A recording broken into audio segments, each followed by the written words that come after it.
So am I wrong for calling Kanye West a wannabe Nazi? You know what I'm saying? If I'm constantly in the presence of somebody who is a well-known white supremacist, if a white supremacist is giving me praise and glory and calling me his hero, something is wrong. I do not understand Kanye West, okay? I don't want to say this, but it feels like I have to. Kanye West wants to be a Nazi.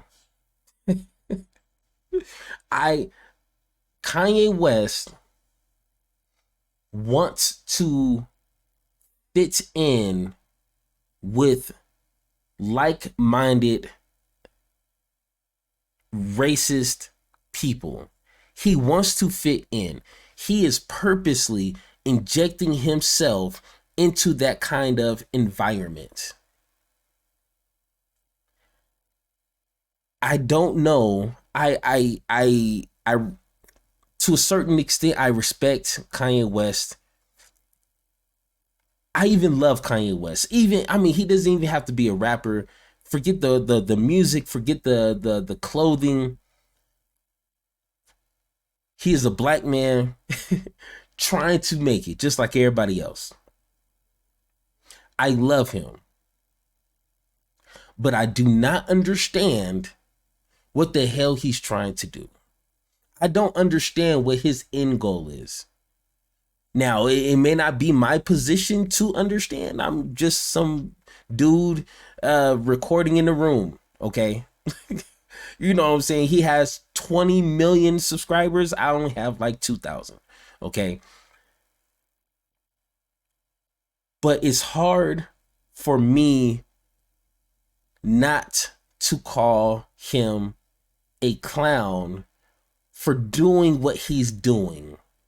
It is not something that's just like taken out of context. It's not something that like you have to really read into and try to roughly piece it together to make it make sense. And what I'm about to show you, I can't help but to think what I'm thinking. I can't help but to think Kanye West wants to be a Nazi. Like he said, forget everything else. Forget being, one of the greatest rappers alive, one of the greatest, fashion designers, if he is. I'm not really into fashion like that. But he's like, forget all that. I want to be a Nazi. I want to live that Nazi life. Okay? I'm just going to have to show you, okay? I'm just going to have to show you.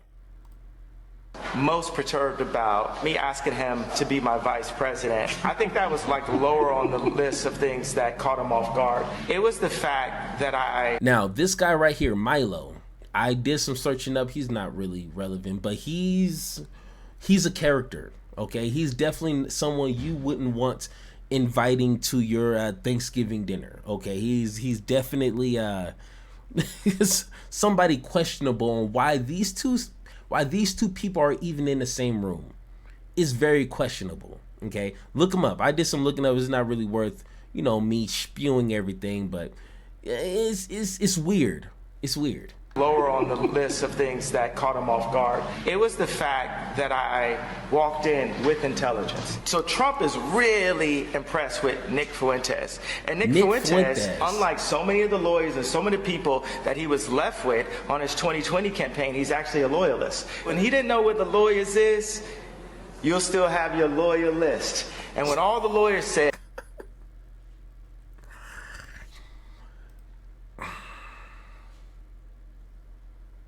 forget it, Trump's done, there are loyalists running up in the White House, right? And my question would be, why, when you had the chance, did you not free the January 6ers? And I came to him as someone who loves Trump, and I said, go and get Corey back. Go and get these people that the media tried to cancel and told you to step away from. He basically gives me this would-be mob-esque kind of story, talking to some kid from the south side of Chicago trying to sound mobby or whatever. He goes into the story about all that he went through to get Alice Johnson out of jail and how he didn't do it for Kim, but he did it for me. But then he goes on to say that Kim is a you could tell her I said that. And I was thinking, like, that's the mother of my children.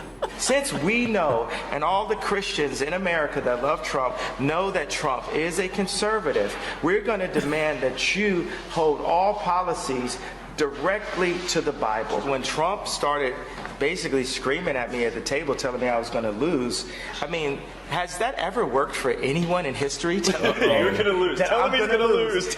I'm like, well, hold on, Trump. You're talking to Ye. Oh my God. Okay. You're talking to Ye.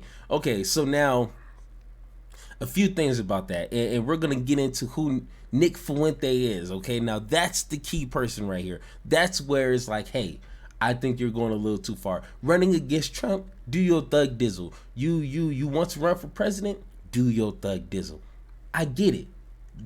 Do what you want. You know what I'm saying? I ain't gonna vote for you. I mean, I don't really hear any policy, you know, but go ahead. I keep an open mind, you know. But one, it's weird how he said, you know, Trump is a Christian man and this, but he called my wife, you know, some things that was worth beeping out. And I wish I knew what he really said about his wife, because to me, that would be hilarious, okay? That's weird, thing number one.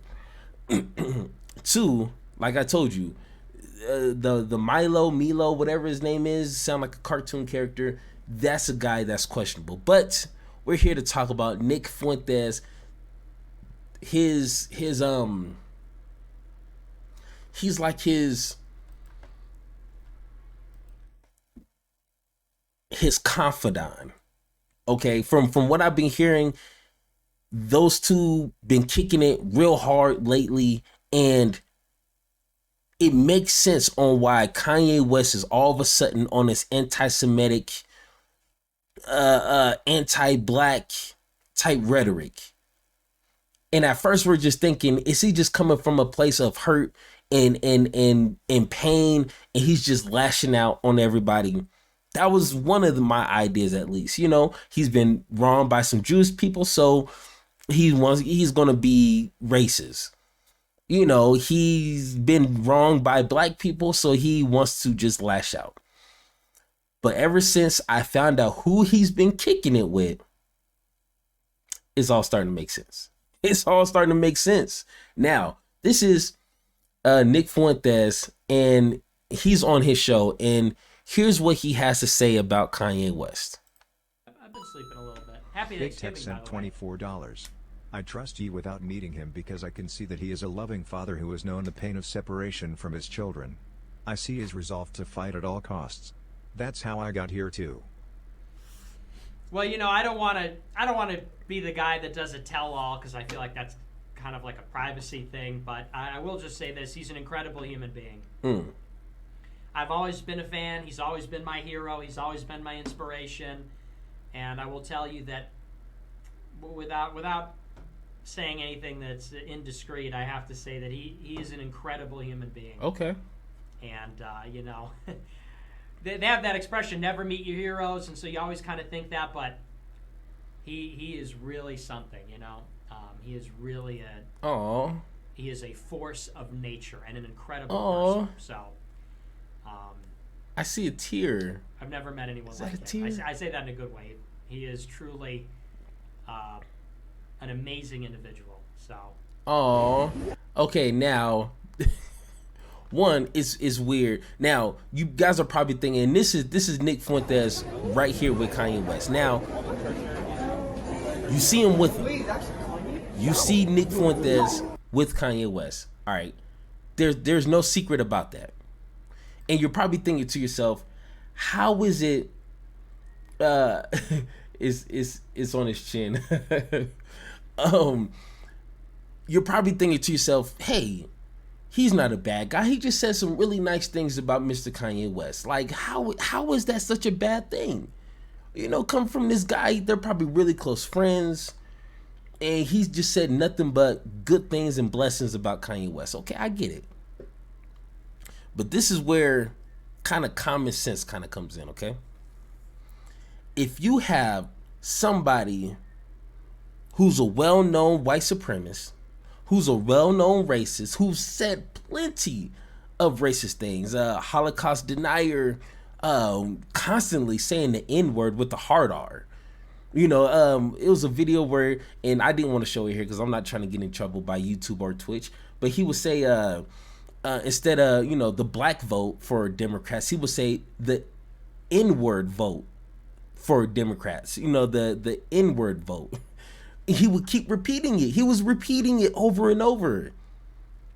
So he's a well-known racist. He's a well-known imperialist. He just wants dictatorship. He clearly said that in a video I just did a couple weeks ago. He's everything you don't want to be around. So then you will have to ask yourself, if a guy like this is giving you praise, what the hell are you doing? If a guy like this is saying you are his hero, you are his champion, what in the hell are you doing? To have a guy like this give you so much praise. You have to, at that point, you have to take a look at yourself.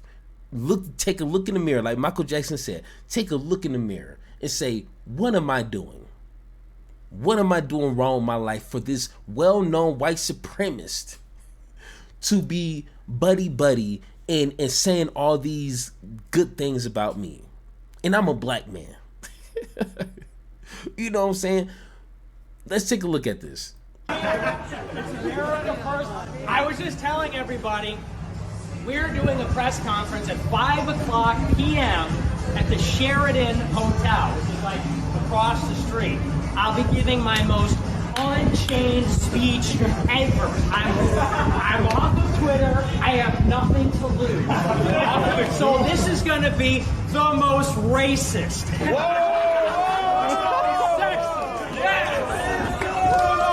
Anti-Semitic. The most Holocaust denying. Speech in all of Dallas this weekend. Yes. So I'll see you there. Should we try to walk in a seat? Okay.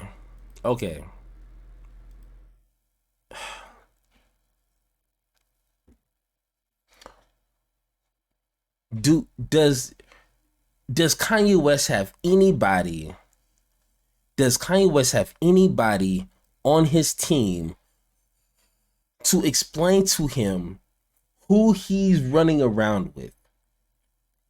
I mean, I don't know if you guys as parents have ever told you, you know, watch who you hang around with, because that may not be the people you want in your circle. I don't understand what Kanye West's point in doing all of this. I don't understand his outcome. Okay. This is weird to me. And now here's the big thing. Here's the big thing. As black folks, if you're listening, and even really anybody, okay, but as black folks, because it feels like we have a duty to correct our own, to call out the BS from our own, and not just be sitting on the sidelines. You know what I'm saying? We have to take accountability for our culture. We have to make sure our culture isn't being taken advantage of, which that's a whole nother video I'm going to be doing real soon. Like, that's a whole nother subject.